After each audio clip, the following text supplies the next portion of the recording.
Let me start by saying this. Balancing polarity, what can we do? Well, maybe it's just talking to a person who's different from you, who has an opposing view, and then giving them an insight into you, your view, their view, and then together creating and understanding something new. Now, although I was too young at the time to understand this concept of polarity, I was exposed to it at a very early age. Can you guys see me here? Yes or no? Yeah, okay. It's pretty easy, right? Yeah. Okay. And during my work before actually coming here, I either found myself in this position either by coincidence or purpose. And yet, being the only person of color in a room can be and feel polarizing if you allow it to control your emotions. However, the great thing about it is it's given me an opportunity to create creative dialogue and interesting conversations that have at times allowed myself and my cohorts to come to better understandings, and also allowed them to see me as a person and not just a person of color, creating a balance, if you will. Now, that's my US experience, but what about Austria? Well, originally, I moved to Innsbruck for love. And usually when I say that, women will say, oh, that's such a nice story, it's so nice. Well, it didn't quite work out the way I wanted it to. But I did stay for two very important reasons. One, my beautiful daughter, Selena, who's actually in the audience this afternoon, who I love very much, and the mountains. But it was culture shock. Not knowing the German language, which, by the way, is still kind of a dog's breakfast when I speak, and only understanding Austria from seeing the film The Sound of Music, which, by the way, a lot of Austrians don't even know about this film, so I actually bought the DVD so I could show them what I was talking about. And Mozart, of course, and for me also, the Vienna Boys Choir, which I used to see on Disney when I was very young. But the one thing that really stuck out at that time was that in Innsbruck, when I first moved here, there were very, very few people of color, and no one like myself. And I felt something like this, a blueberry and a glass of milk, because basically Innsbruck was all white. And I said to myself, how am I going to adapt to this culture, and how will they adapt to me? And for the first time in my life, I actually felt homesick. Now, I have traveled extensively throughout my career and never felt homesickness before, but perhaps it was just the idea that I was here permanently that kind of intensified that feeling. And also having to then depend on my Austrian wife for all my needs was also a bit polarizing. I felt angry and irritated, mad, mostly at myself. And I asked myself that question, had I made the right decision? Now, to add to this feeling, there were a couple of instances that kind of exacerbated everything. One instance, I was walking down Maria Theresienstrasse, and what I thought were two homeless people approaching me turned out to be two undercover policemen. And there are undercover policemen in Innsbruck. It's kind of strange.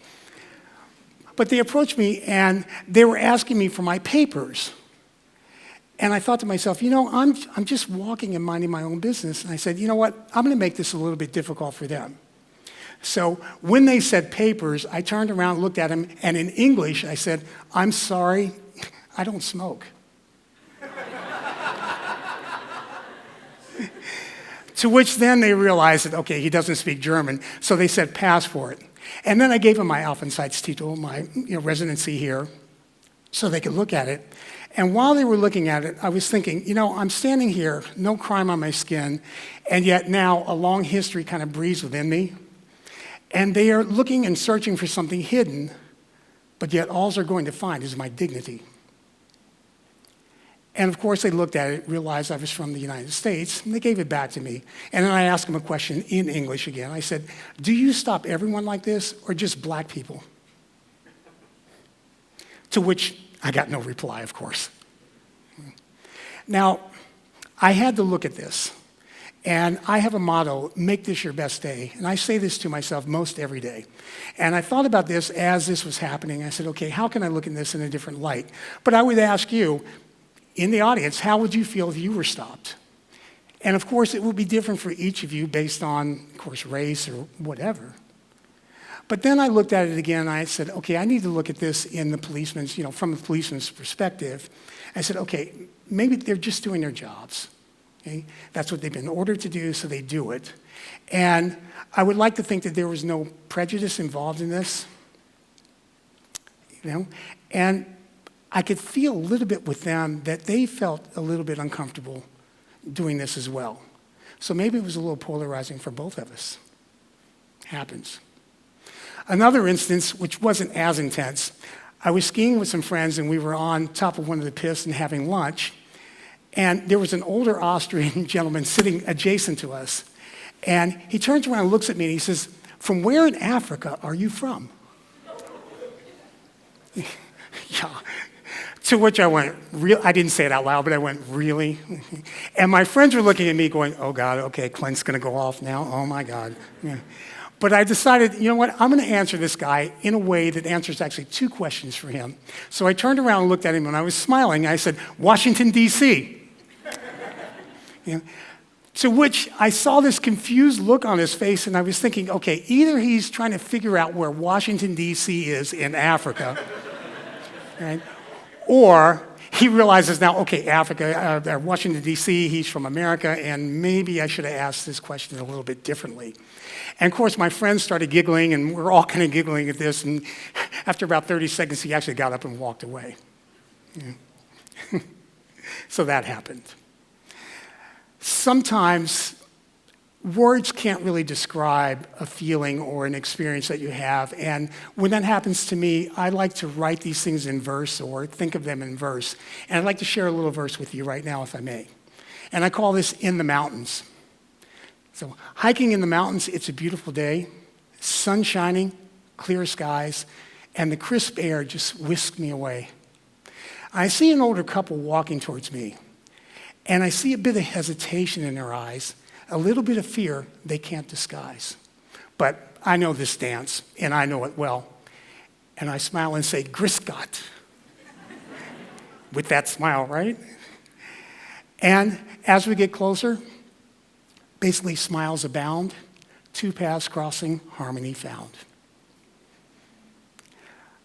Like I said, one of the reasons I stayed was for the mountains, and I like biking, of course, and hiking in the mountains. But I also noticed early on that when I was hiking and I would see older people, there was a bit of hesitation, and I'm sure it was just because, okay, this is Innsbruck, and there's not that many black people, and oh my God, there's a black person walking in the mountains. Yeah. So I thought, you know what, I'm going to do this. I'm going to actually do it for myself, but also to make them feel more comfortable. So I still do this today. I say "Grüß Gott," and I get all these smiles from people, and I'm thinking to myself, they're probably thinking, "Oh, thank God he speaks German." Ugh. Yeah. Innsbruck has provided me with some other great opportunities as well, some things that I probably could not have done in the US. And one of those is that I was afforded the chance to play some roles at the Innsbruck Theater in the Gross's House, or the main stage. And I'd like to think that my flavor, my color added a bit of flavor to the roles that I played. And I always felt a part of my, acting family. In my classroom, I say initially, when the students come in, I'm the first thing they see, and they're a bit surprised at what they see. But in university, I believe that your mind can be set free. So I know they see me with skin this shade, and sometimes transitions or traditions, whatever, are well laid. And they listen. Well, some of the time they listen. Okay? But they're eager, young, and bright.